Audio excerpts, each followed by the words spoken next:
This is WWE superstar Drew McIntyre, and you're listening to the WWE Podcast. The champ is the one that everybody wants, me. Becky Lynch is going to WrestleMania. Claymore! Austin 316 says I just whipped your ass. This is my iron. You're going to acknowledge me. What's going on, guys? Time for the mailbag here on the WWE Podcast. Welcome to 2025. It is the third day of January, and hope everybody had a happy, fun new year, or maybe you just slept through it and you don't really care. And whatever the case is, I hope you enjoyed it, and we've got a lot to cover today. Actually, we don't have a ton. We have a few emails, a little bit light on the emails and voicemails today, just because New Year, people are resetting. And I have to say, I don't know what the hell day it is. I have no idea. Between what would once the Christmas week hits, my brain stops functioning until after the new year, like a week after the new year. Sometime in mid-January, I start to get my routine back. I don't know what day or time it is. I wake up because you have like a weird day off in the middle of the week. Christmas and New Year's fell on a Wednesday. I have no idea anymore. So rumor has it that today's Friday, but I could be wrong. So anyway, hope your brain is on a little bit straighter than mine. And we're going to get to those emails and voicemails for the few we have here on the show. And we'll be doing more YouTube videos in the coming weeks. If you want to subscribe there, just search the WWE Podcast. We're right there.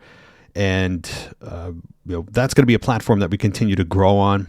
And I think that that's an opportunity that this show should take advantage of. I mean, we barely have been on YouTube. It's been audio only. So I think a little bit of video and improving the video quality over the coming weeks will help reach a wider audience. So speaking of reaching a wider audience, you can do that yourself by talking to other fans of this show over at Patreon, because Patreon offers you an ad-free experience as well as a Discord chat that is exclusive to those on Patreon. Head on over to patreon.com/WWE Podcast and get yourself all of the episodes you hear throughout the entire week ad-free. All right, with all that said, we're going to get to the emails. We'll start with Shahar.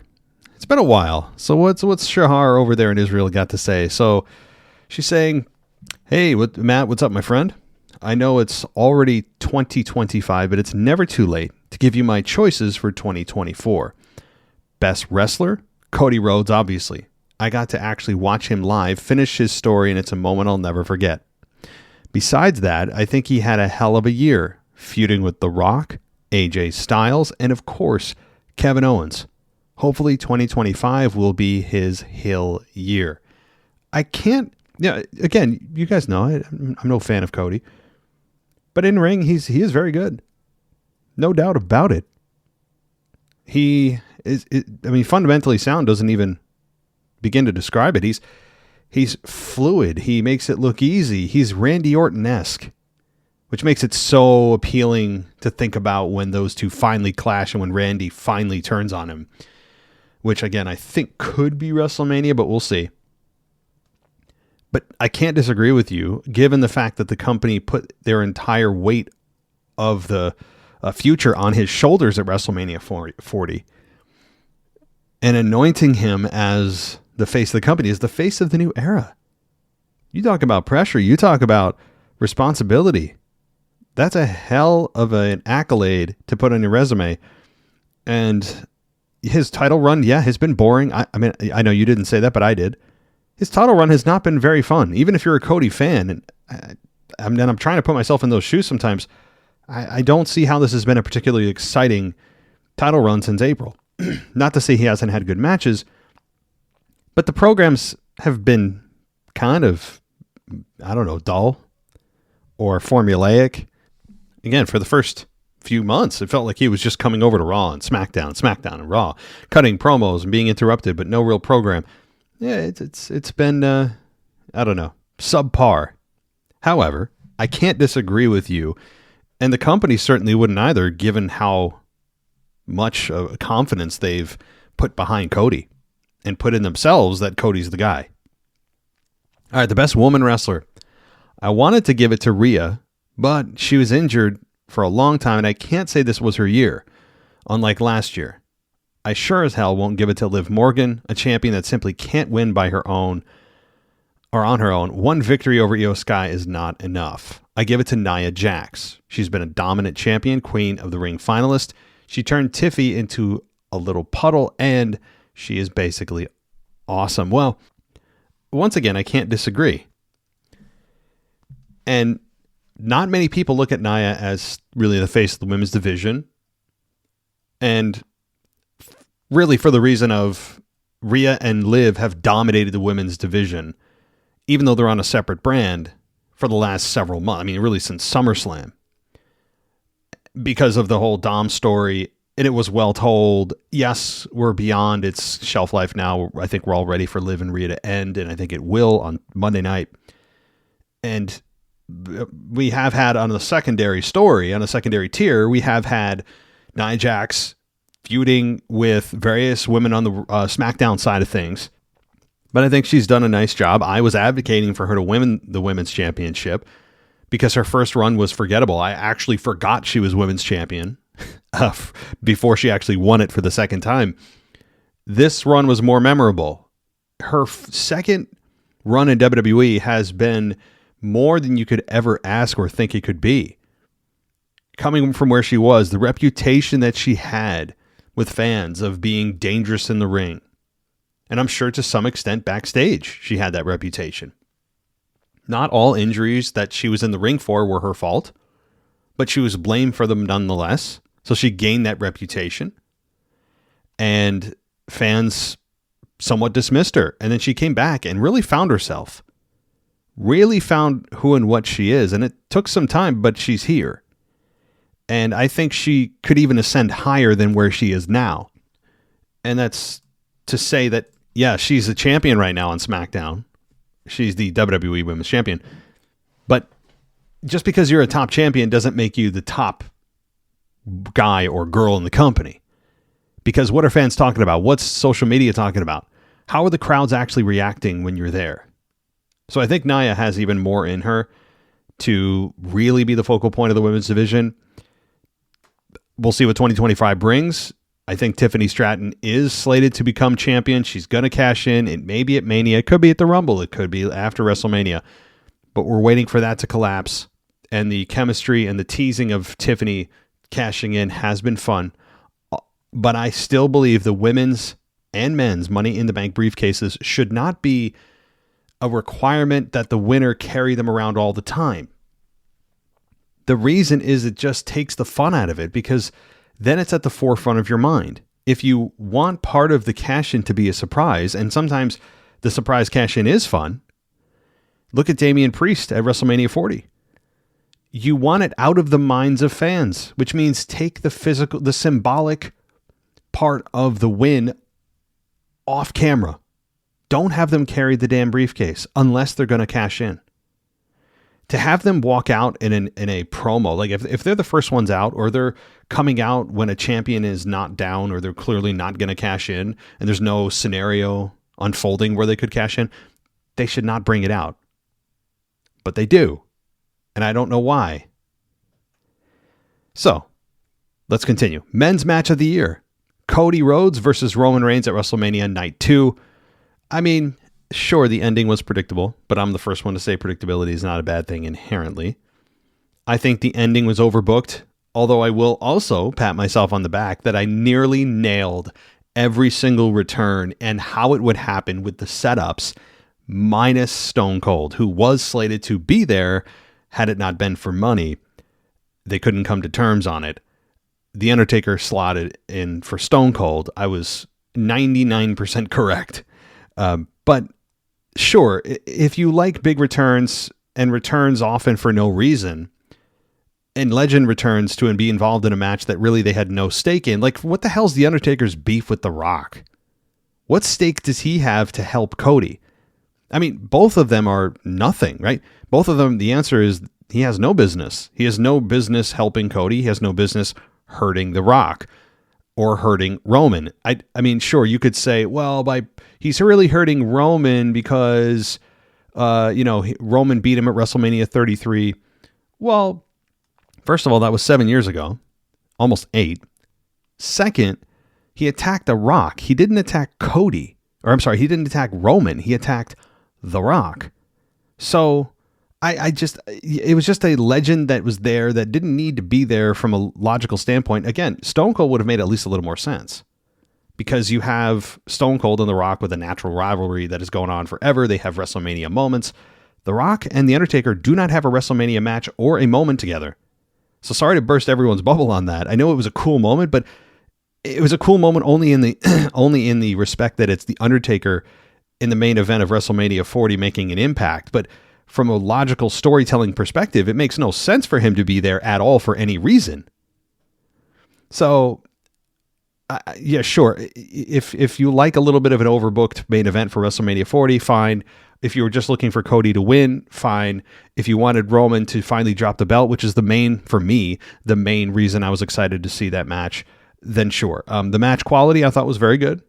I could do without the 47 different crossroads that need to be applied for Cody to end a match.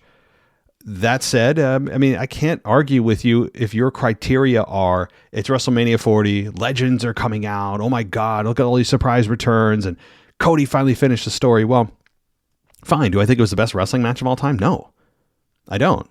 But I can't argue with you because it was a big match. But of course, the best match or match of the year, there's nothing more subjective than if someone liked a match and someone didn't. Yeah, because everybody has different criteria of what makes a great match. Okay, women's match of the year. For you, it's Rhea Ripley versus Liv Morgan at SummerSlam. Both of them really kicked ass in this match. And the final with Dom is the best turn of the year, heel turn of the year. I'll leave it there because I don't know if you have time for more. Until next time, my friend. Well, thank you, Shahar. And as always, stay safe over there. It's always crazy. And I can't argue with that either. Now, the turn by Dom, it was the turn of the year. Is it unexpected? No, I think a lot of us saw that coming. And that's not a bad thing because the way they did it was well done. You had Dom turn on his former lover after she came back and was not happy with his actions while she was out and injured. And then he gets her back and then turns his back on her again. And then kisses Liv, which apparently wasn't supposed to happen, or they just kind of impromptu that moment, which makes it even kind of cooler if you believe that. So that is a lot of fun. And Rhea's reaction, sitting in the ring, watching them kiss while she had just realized what has happened, that Dom screwed her. It's been fun. Now, has Rhea even been able to hit Riptide on Dom yet? Has that happened? I know she's been able to get a few shots in, but the ultimate payoff that a lot of us have been waiting to see is Rhea hitting Riptide on Dom, right? That's the ultimate, like that's the moment you wanted from the second that he turned on Rhea. And have we got that yet? Well, I guess we still got Monday. Monday is still an opportunity for that to happen, but I can't argue with that. That was a very good match. Very good match. Again, it's all subjective stuff. I think that program made the match even better. When you have a great story going into a match that is then well executed physically, it amplifies how you view the match. And I think that's what happened here too. And Liv and Rhea, I think, have worked very well together. They've certainly had enough time in the ring with one another over the last year. So this has been a program that has been well done by all parties, and it's time for its conclusion. Dom continues to be great. His mustache, his mullet, everything. What I would like from Dom, same with Rhea. They need to win matches on their own, kind of like you said with Liv. She can't win without help. That's a tried and true heel kind of characteristic, but I don't always need that. I don't always need the idea that heels need to cheat to win. It kind of lessens them as a champion too, especially if they're a champion, that they need help. Because then you have somebody that feels subpar holding a championship that you feel should be for the best of the best, not the people that are able to pull off winning matches the best, that are able to truly beat their opponents, straight up. And heels can do that. It doesn't always need to be a heel that is always of the need of assistance. And sure, Liv is undersized. You can make the argument a little bit for her, and her promos have been very, very good, and her character has just blossomed over the last 12 months. But I think for Dom especially, he doesn't have a physically imposing stature, but there can be times where he doesn't have to cheat to win. And that'll make people hate him even more, I think, because you expect him to have to cheat to win. All right. Thank you, Shahar. Let's talk to DJ. He says, with Raw moving to Netflix and AEW simulcasting their shows, and I think pay-per-views on HBO Max, as of this past Wednesday, January 1st, it is safe to say that watching live sports on cable and purchasing a pay-per-view for $49.99 is going to be a non-existent for years to come. SmackDown is currently still on the USA Network in the US, but internationally, WWE fans could watch Raw, SmackDown, and NXT with a Netflix account. To me, it seems that streaming live sports, whether it's NBA, NFL, NHL, MLB, and of course WWE and AEW, is now a huge focal point for most of the popular streaming platforms to make more money and compete for new subscribers as the cord-cutting movement continues. It's a hell of a analysis. I mean, a topic to dive into, to analyze, rather. The movement from cable to streaming started slow initially across the board. People were kind of hesitant. I still like my cable company, and then they started to realize the benefits of streaming real quick. Like they didn't have to have a physical box anymore, or a box for every room in your house that cost you $30 to rent per box per month, on top of the actual channels you wanted to purchase. A lot of the channels you didn't watch. It just became insanely expensive. Now, the cost for consumers hasn't exactly decreased, though, unless you're disciplined enough to stick with one streaming service, because a lot of us have multiple streaming services: Hulu, Netflix, Paramount, Discovery Plus. Go down the line. It all adds up to about what you were probably paying for your cable subscription. But the convenience of just being able to stream is, it's next level. So the cord cutting process, I think, is pretty much complete. I don't even know too many people that just have cable anymore. I don't. It's like asking somebody, do you have a home phone?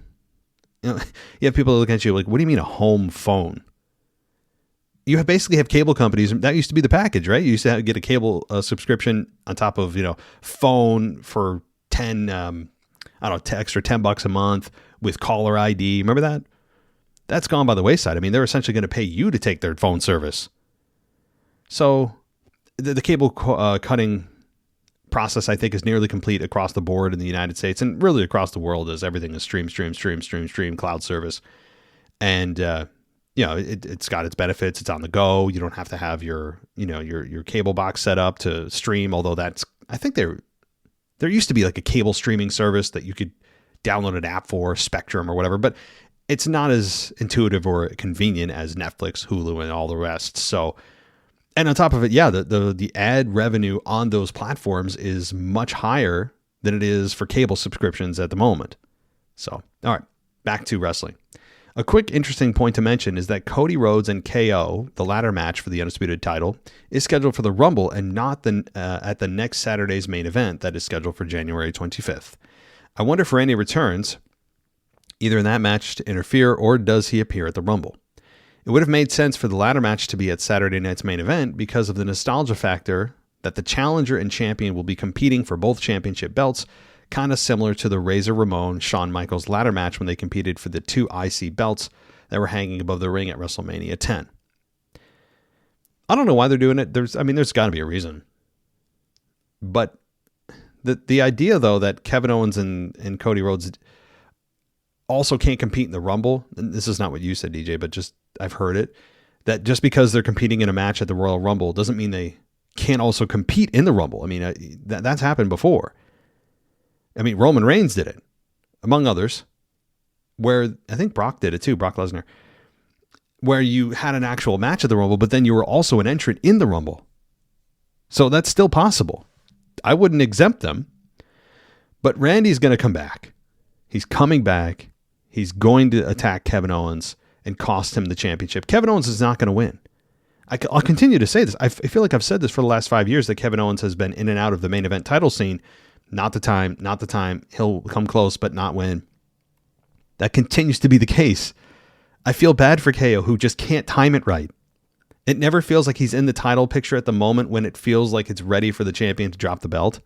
He's a great top guy. That is a top guy that the company will never seem to get behind as a champion, but he's a great foil for the champion. And there's something to be said for that. That's not demeaning him. There are absolute roles for guys like that. And not everybody gets that role either. Kevin Owens is still in an elite role, just not in that top tier that the company would say, yeah, it's your time, pal. It doesn't seem that way anyway. They could surprise us, but it's always Kevin Owens, the bridesmaid, never the bride. He's like this close to there, but never timing it right, and they just don't seem to have the momentum that they want behind him or the crowd to get. I don't know what it is, but finally, I want to quickly mention my predictions for the Monday Night Raw Netflix premiere, since it's being promoted like a PLE, with 5 matches on the card. Oh, there are 5. All right, yeah. I just must have missed that. Okay.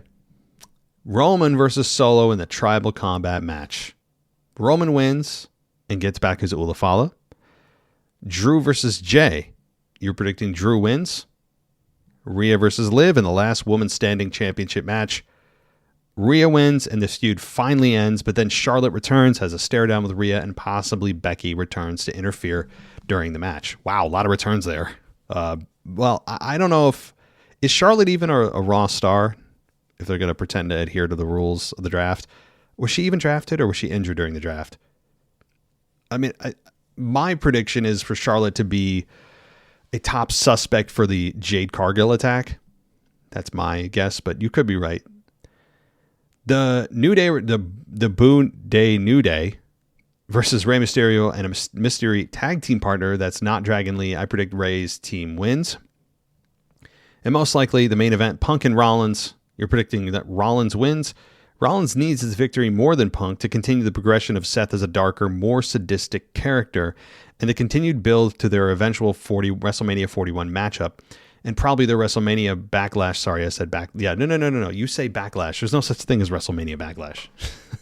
Obviously, Cena will appear. Do I dare say Goldberg appears? Oh, God.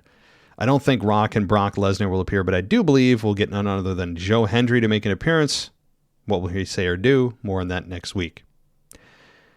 Well, a lot to talk about here. I'll do my best to not bore you. First, Roman and Solo. Solo has taken some big losses lately. Big. I mean, look at what happened at Survivor Series. Of course, nothing was on the line there. You would think that a match of that magnitude, that's where the Ulafala would have been on the line, but I think Solo needs the win here. But the question is, do they want to continue this program? I mean, how much longer are we going to watch Roman and Solo? We've seen that since SummerSlam. Although Roman took like 2 months off after he returned. You remember he returned at SummerSlam, didn't tell us anything, didn't speak for like 2 months? Just weird stuff. But I'm also kind of ready for Roman and Solo's one-on-one program to come to an end. But if it is the end, then sure, Roman would take back the Ulafala. That doesn't mean, though, that Solo's group has to disband. It just means that Roman gets the necklace. They're essentially fighting over a necklace. That's what it is. All right. Drew versus Jay. Drew wins. Yes. Drew has to win. That's a lock it up. Rhea and Liv. I would say Rhea does win, but I don't know about as I said, the interference and Becky and all that. I'm going to say no to that. But again, I wouldn't put anything past WWE with this PLE version of Raw. New Day, Rey Mysterio. I would actually say New Day wins this because they have to. And look, imagine Rey Mysterio winning and his team winning. Well, okay, no matter who his mystery opponent is, I just can't see a need for Rey's team to win over New Day's freshly turned and hot heel team of Xavier and Kofi. They need the heat. They need to continue to build the heat. They're going to cheat to win here. This is a scenario where they should cheat to win. New Day losing here would, I think, pour a little cool water on their run so far. All right, Punk and Rollins. I'm actually going to go with Punk winning here. And the reason is for the exact reason you gave, except I have the opposite outcome. What I mean by that is, if we're going to see a more sadistic version of Seth, and eventually I think he's going to align himself with Drew McIntyre for a common enemy against Punk, you're going to have CM Punk win, which is going to send Rollins into a spiral. And if that happens, he'll go into a darker place and meet Drew McIntyre where he's at. And that's what I think. Again, you're exactly right. I just think the outcome is flipped. Yes, Cena. Goldberg, yeah, we know Goldberg's going to go after Gunther at some point, and sure, I just don't see the appeal of Goldberg. I don't. The only appeal I see, and this is just the only scenario in which I would want Goldberg in WWE anymore, is fine, Hall of Fame. I guess, sure, they're going to induct him, but also the only way is like a cameo appearance of a spear at WrestleMania. Like he comes out of nowhere, spears somebody, fine, whatever. But no match. No match. Unfortunately, we're going to get one, and it's pretty much been confirmed. Joe Hendry? Yes, please. Bring it on. I'm all for it. You want to bring Joe Hendry out and debut him on a huge Raw? This Raw is going to be massive. Massive Raw. So, alrighty. That might have been the emails. I don't know. Let me check the inside. I don't think, nobody sent me an email on Patreon. So that'll do it for the emails. I think I might have a single voicemail and get our Joe Hendry report, and then we can actually wrap up the show and call it a day. So let's do it. This is DJ Kuzmo back at it again on your Mailbag show. Records you live on a Wednesday morning, and you know what time it is. It's time to Say his name and he appears. I believe in Joe Hendry. I believe in Joe Hendry. That's right, folks. Joe Hendry is his name. As I take you to my 25th episode of the Joe Hendry Report, coming to you live as always from an undisclosed location. It is New Year's Day, so happy New Year's to all the WWE podcast listeners overseas and here in the United States. Are you excited for what this year could bring for you in 2025? No longer are we in the depths of 2024. We're in a new year, so let's see what happens in the world of professional wrestling, in the world of Joe Hendry, and most importantly, what's happening in your life. Hopefully you get to see some new things happening in you and everything else that goes with that. But anyway, let's get to the Joe Hendry Report as we are on episode 25, the first episode in 2025. How about that? But anyway, I forgot to mention that Joe Hendry won another award in the TNA's Best of 2024, and that is Male Wrestler of the Year for being such one of the most charismatic that everybody loves, that everybody says his name. Every episode, every pre-tape episode, every pay-per-view for TNA, everybody is chanting and singing along to his I believe in Joe Hendry. Say his name and he appears, and he has done that every single time. Joe Hendry. Now with all of the award shows being passed out, now it's time to focus on the goal that he has set. And that is to become a TNA World Heavyweight Champion. Can we see that in 2025 as we start off this year? I believe we can. And remember the date, folks. January 19th, 2025, live from Dallas, Texas. It's TNA Genesis as none other than Joe Hendry will be facing Nick Nemeth for the TNA World Heavyweight Championship. This has to be the moment for Joe to finally win a major championship. We have been asking for this. I've been asking for this for the longest while. He tried with NXT and that didn't work out. He had multiple attempts during the course of last year and that didn't work out. We are now in 2025. This has to be the time. Please, TNA, let Joe Hendry become a world champion. And the second date, like I mentioned before, to always remember, is February 1st, the Royal Rumble. And like I said the last time, it will be a great look to see Joe Hendry as a world champion appear at the Men's Royal Rumble. Similar to what they did with Jordynne Grace when she won the Knockouts title and she represented TNA in the Women's Royal Rumble last year in 2024. So can we see that in 2025 this year for Joe Hendry as he wins the TNA World Heavyweight Championship on January 19th and then makes his WWE appearance in the Royal Rumble on February 1st? I believe it has to happen. But anyway, as I kind of close off on this abbreviated episode of the Joe Hendry Report, always remember to say his name, believe, remember the words that Joe Hendry says, anytime, any place, at any show, and to kick off 2025, always remember, folks, to do this. Wave your hands from side to side and say, oh, I believe in Joe Hendry. Joe Hendry is so prestigious. Once again, this is your guy, DJ Kuzmo. Have a blessed week. Be kind to one another. Stay safe, my friends. Believe and peace. All right, DJ, we're gonna track down that undisclosed location, aren't we? I'm gonna send a team out, figure out exactly where you're recording from. We're gonna put effort into it. Creepy, right? Now that'd be insane, right? We just like knock on your no. I don't know. Wherever you are, stay there. Seems like a safe place. All righty, DJ. First of all, Happy New Year, and hope it was a fun one for you, an enjoyable one, safe one, healthy. And Joe Hendry seems to be poised for a WWE debut. Now, again, yeah, he's entrenched in TNA, but as I've said, as you've said, WWE has a working relationship with TNA.